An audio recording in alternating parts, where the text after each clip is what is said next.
Welcome. We are right in front of BOSQ in Aspen, Colorado, getting ready to speak with Executive Chef and owner Barclay Dodge, who is using sustainable practices in a remote location. Let's check it out. If current estimates hold, the population will reach 9 billion by 2038. One of the major problems we face is feeding everyone. Diseases are at an all-time high. The current model for food production is unhealthy and unsustainable.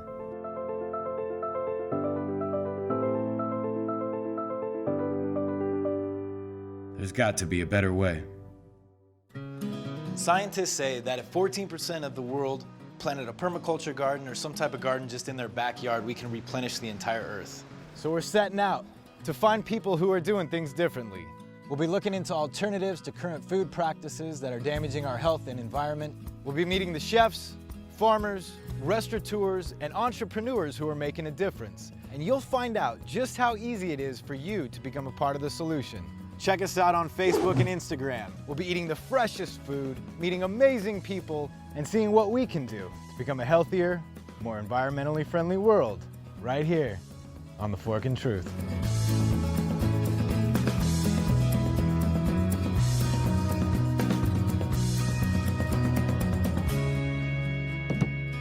Restaurants in remote locations often have larger carbon footprints because of their food transportation needs. So how can these restaurateurs minimize their food carbon footprint? Well, stick around because on this episode, we're visiting a place that may have an answer. So we're sitting here with the executive chef and owner, Barclay Dodge. Barclay, how did BOSQ come about? So we opened this restaurant 3 years ago. We're going into our fourth summer now, we're in it. And I'm from Aspen, and I was living outside of Aspen, and I made the conscious decision that I didn't want to leave again. I wanted to come back and stay here. So I came back around 2012, worked on getting this place open up, and we got the funding and everything, so we got it going. But BOSQ really came about, the word BOSQ is derived from the word bosque, so the Spanish word for the forest. I really wanted a word that felt like where we are, where we live, what inspires us. And since I grew up here, I know the mountains really well. And we like to get products from these hills, from these mountains, from the wild, and from all the farms up and down the valley. So I think the word BOSQ just really encompasses who we are, what we drive with, what our inspiration is. That's fantastic. Yeah. And how many, or can you name a few of their purveyors you're pulling from? Yeah, I can name more than a few. Well, there you go. So sustainable settings, Brooke and Rose Levan, Two Roots, Harper and Christian, Wild Mountain Seeds, Casey, Kirsten, Crimpy, we got Jerome up there. So there's a few just in the valley. And then Farm Runners is an amazing, transportation hub to Paonia and Montrose for us, which is too far for me to drive to go to the farm, just kind of like our green belt over here. Mm-hmm. So they contact me twice a week with a list from all the local farmers over there, which most of them are organic. And it's not what you get from the big boy purveyors. Right. This is like really good stuff. So they drop off twice a week, so direct from the farm. And that's something that's been missing here for a long time, especially when I was a younger cook here. We knew about these places, but we can't, it's like 2.5 hours away. I don't really have the time in the morning before work. After, we're already working 12, 14 hours a day here. So they really linked the gap for us, which has been great. And they're farm runners, and we were so happy with them. So other than the farms that I deal with directly in this valley, we get a lot of stuff from over in Montrose, Paonia, Crawford, that area as well. And that's from farm runners. And then the farmers market too, because these guys come up on Saturdays, so I give them a call. They bring product and just leave it in the trailer for me, and I'll just come around back and get it instead of dealing with the general public. So are you sourcing a good amount of what's being presented at BOSQ from Colorado? Yeah, I'd say it's tough in the summer and the winter. There's a big difference here. So in the summertime, I'd say 85% of what's in our kitchen is local to this valley and where I was just talking about, just 2 hours away. And the reason that we do that is, I was thinking about it last night actually. Why is local so important? Because I'm really over the farm to table slogan. It's just been so kind of bastardized. But the reason that we like to get from local farms and that whole slogan is because the big purveyors don't supply that. The flavor, I'm a chef, I'm flavor driven. So the flavor that we get from sustainable settings and from Crimpy and from these other places it's just unparalleled to Cisco and Shamrock. And there's no, I can't buy from Chino Farms out of San Diego, which is an amazing small farm too. But how are they going to get it to me? FedEx? Right. It's just, it's not affordable. You got that, yeah. And we've got great farms here. And what's happening in the valley is we've got young farmers, like even like first generation farmers, coming up and enthused about it, and that's super exciting. So we work really closely with them. And then, you know, I've had farmers come to me and say, hey, what do you want us to grow for you? Like, I don't want you to grow anything for me. I don't want to be dedicated to a row of kale when I don't want to use kale.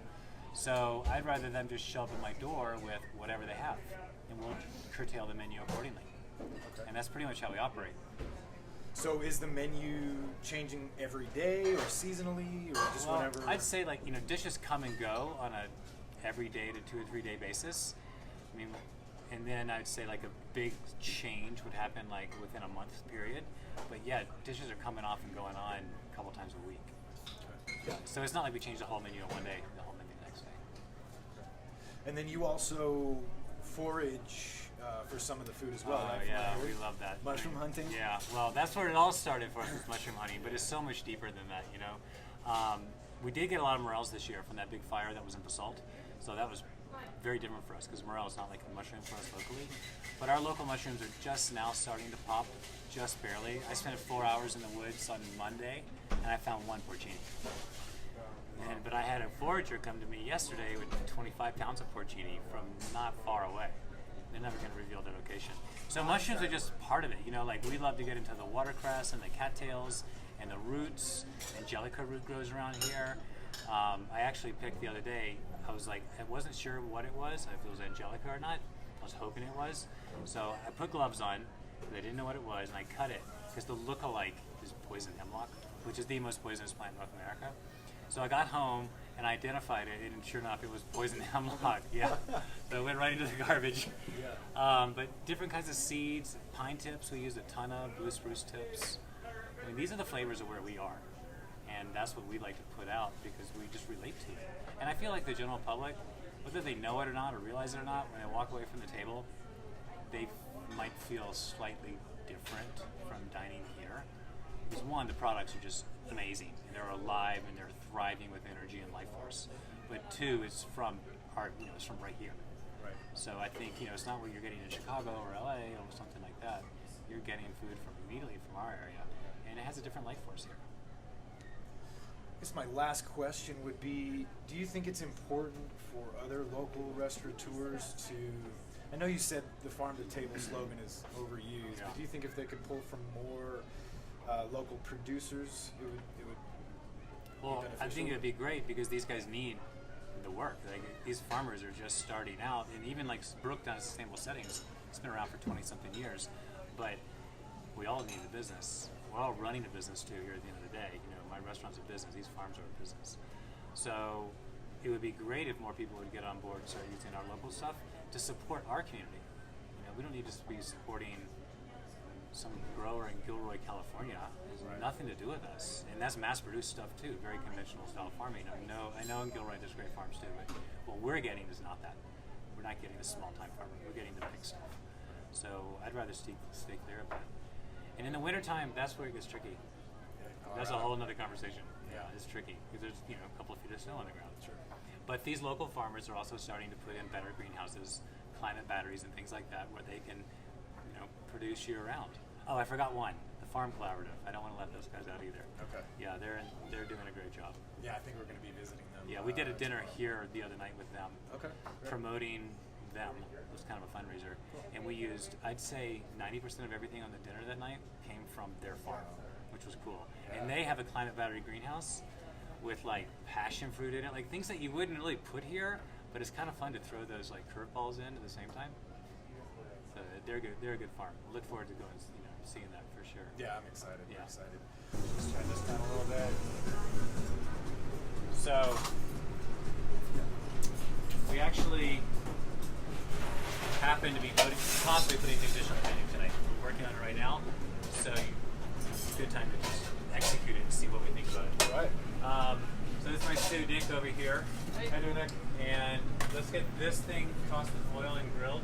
And then let's get this dipped into batter. Let's get this taken care of. You want it fried or fresh? I want it fried. Fried? I think so. Yeah, I think so. Pass it. See, we're trying. We don't even know what we're doing because we're trying. Right. Just make that look nice and good. I do like them fresh though, you know? I like it fresh. All right, then let's just do it fresh for now. We'll try another one later, fried. Yeah, can I have a duck plate, please? Already got it. Okay. Can we get this Working. octo going? So, notes on all this is like, here's just the first step. Well, the first step's in the garbage can, and then it went there to the post-it, and then it'll go into further development. All right. But this is just kind of all the weights and everything done in grams of what we're doing right now. But it all starts there. It all starts there. There's a whole list of these kind of things. There's more post-its to do. Are you trying out a lot of new dishes?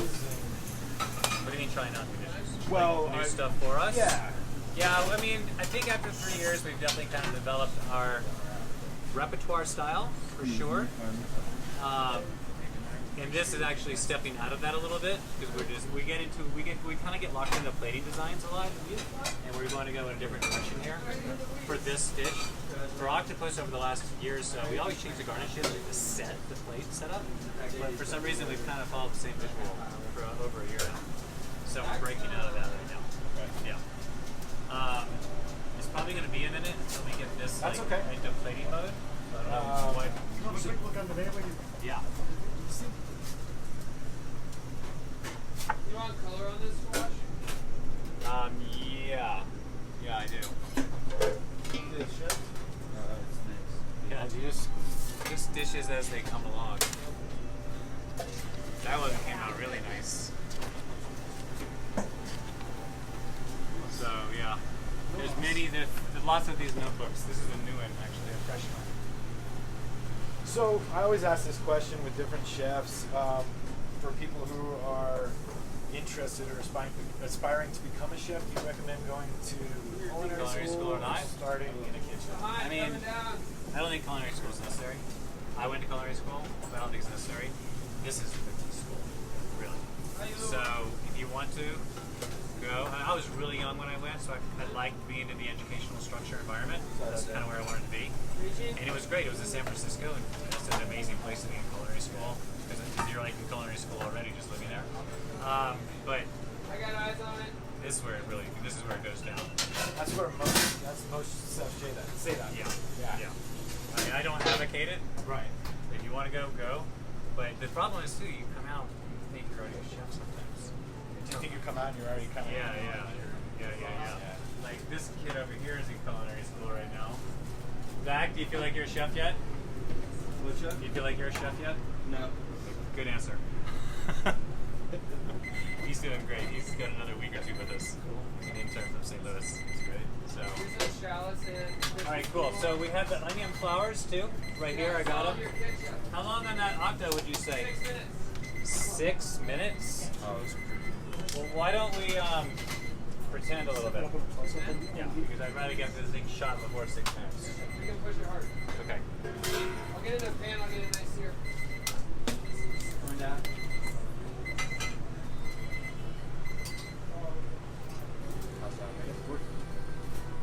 Timers are a key element in our kitchen. So we got some cool stuff here, though. I'm really so local. Like we were talking about local.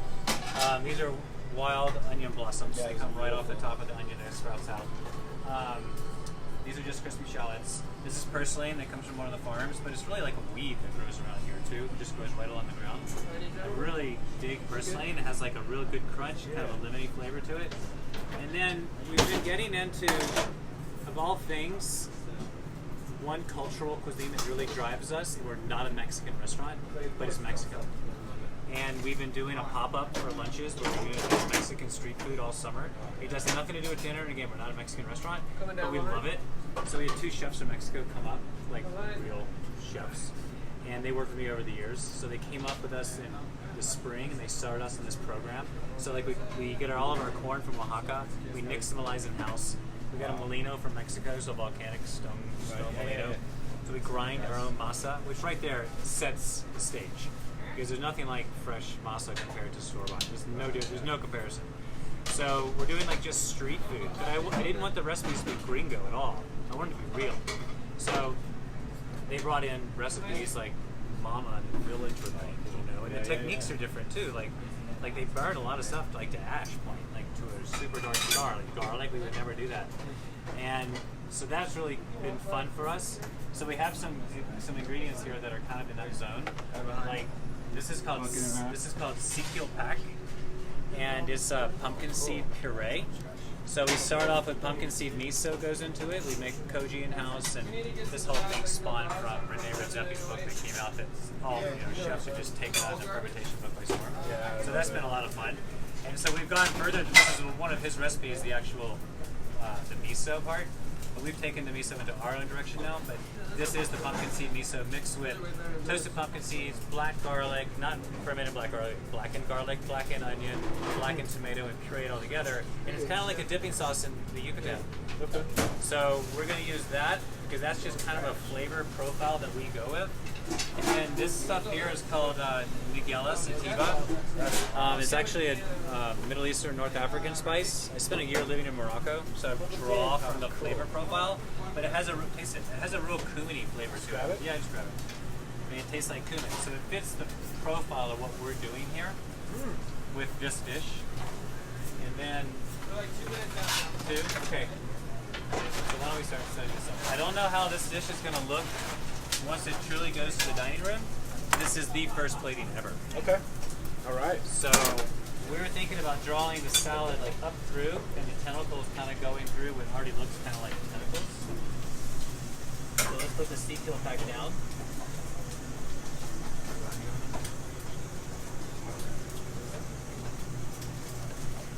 And then we got some really amazing celery from sustainable settings the other day, and so I took the leaves because they were a little intense to just eat on their own, and we just made a vinegar out of them. Ooh, okay. So this is an Arbequina olive oil with celery vinegar. Just a little hit of salt.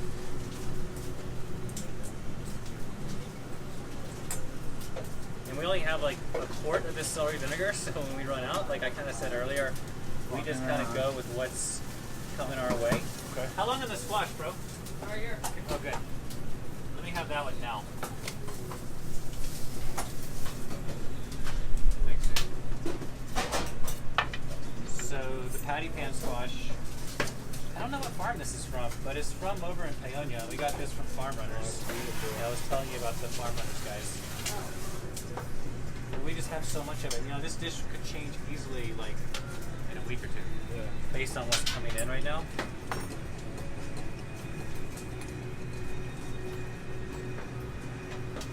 I mean, I like where it's going. And then we got the Octobro.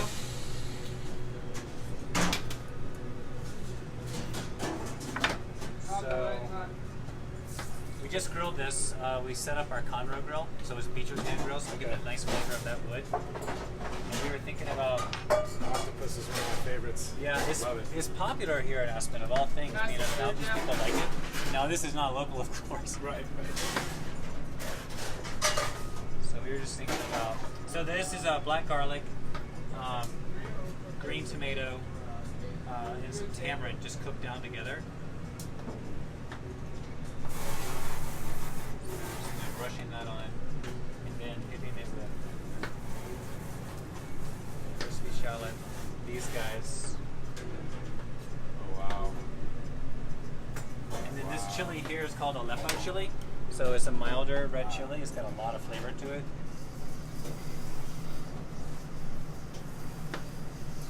And then just tucking this in. And then a little bit of the sativa, the Nigella. Kind of get that creamy flavor. And then we've been, a lot of people like to fry and cook their blossoms, but we've been doing them raw. And we filled it with this awesome, it's called Popolo. So it's we make a fresh cheese in house every day. It's kind of like a cottage cheese. Okay. And we make it fresh every day and use it for garnishes on things. And then we added a puree of Popolo.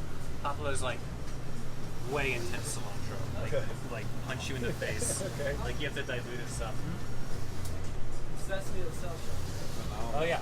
And then chef was talking about doing sesame oil. You know, sesame is actually kind of a common ingredient that works with these flavors.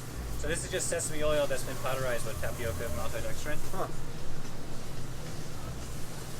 I mean, when you go out to dinner, you don't want it to be like something you made at home. So Yeah. you gotta have some kind of like little flares to it. Absolutely. Wow. And that's the vision. Oh, that was Now, awesome. we always find that once we do our first plating, you know, it'll change and evolve over platings or days until it really kind of homes in and gets dialed in, and then we take it off the menu. So yeah, Jump in there. I guess that's what it's gonna be. That's beautiful.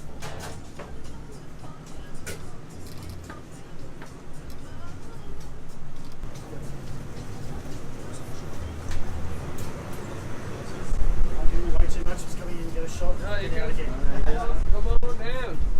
Not hot.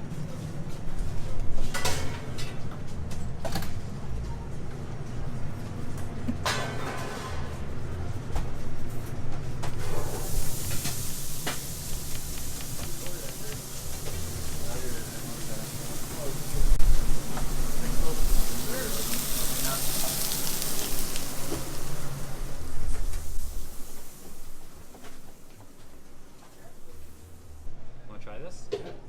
Absolutely. All right, guys. You go first. Dig in. Okay.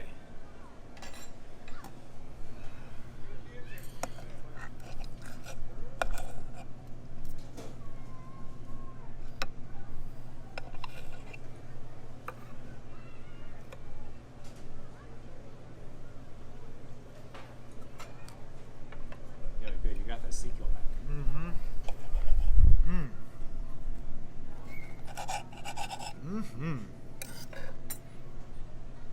A lot of textures in there.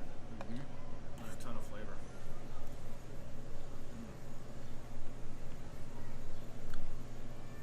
Octopus is tender too. That's delicious. You want me to cut you a piece? Sure. But I feel like it needs to look a little more work too. So we'll focus on So that this is like this a afternoon. test tasting call. This is the first time we've ever plated this before. We've never done this, so I'll tweak it out today. Like That'll do. honestly, I feel like the acidity is a little high. I don't feel like it's totally rounded out. And we rushed the squash, so it's not tender enough yet. But no, it's the direction we want to go in. Absolutely. And it's a This is quick great. fix too. Try the popolo. Taste what's going on in there. All right. Seriously, it's like the craziest flavor.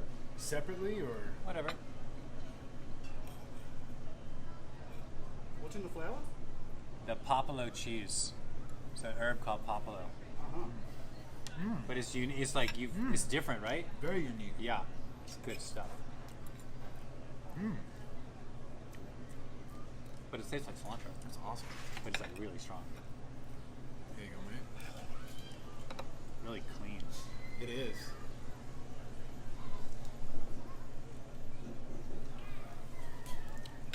Amazing, chef. So would you say that octopus is probably one of the more popular dishes Yeah. on the menu here? Yeah, it goes really well. I mean, we have a couple of very popular dishes, but this is definitely one of them.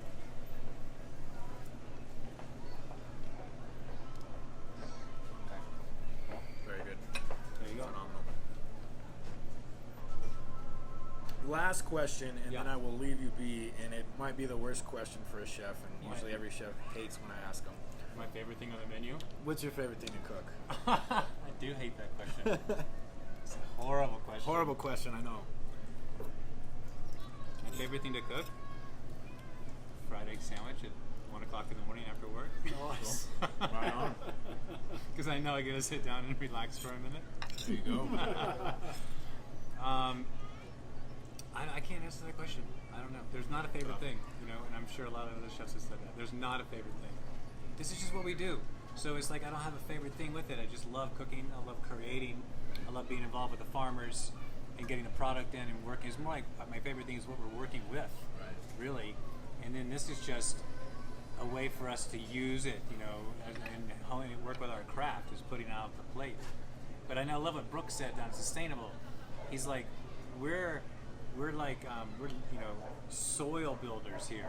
That's our premier job, rebuild the soil. The food is a byproduct of what we're doing. I'm like, and like I'm the lucky one. So I kind of feel the same way. It's like the actual dishes and stuff they're not really the main focus. The main focus is the whole craft that goes into it, and these are like just kind of what gets produced because this is the way it goes. What are we gonna eat? So this is Peking duck that we make in house. We brine it for 24 hours. Then there's multiple processes of making sure the skin's crispy, and then it bakes at a certain setting. But as you can see, all the fat is rendering out and just dripping down, so the skin gets super crispy and nice and juicy. Awesome. Yep. What Aspen is like all about, like the root of it, it hasn't changed. It's still the same characters live here and come through here and want to be here. I mean, yeah, we just gotten richer, which I think comes from people and things like that.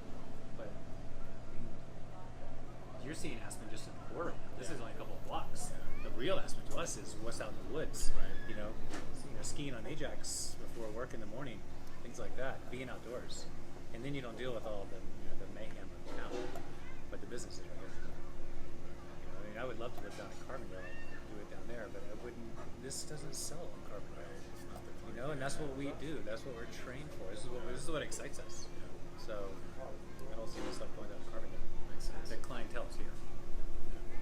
It's a lot more expensive to work here than to live here. Oh yeah. A lot. Yeah. But whatever. It's my home.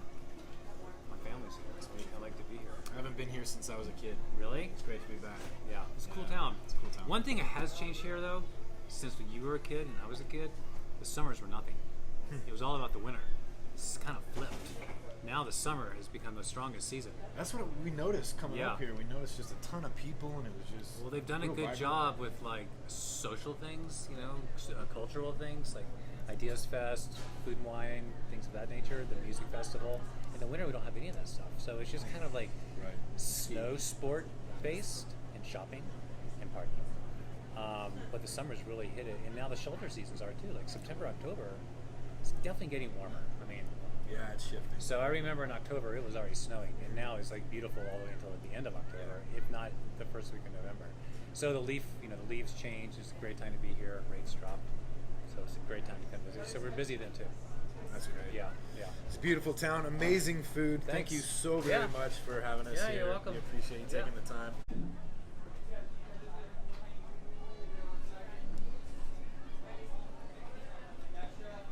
Thanks. See ya.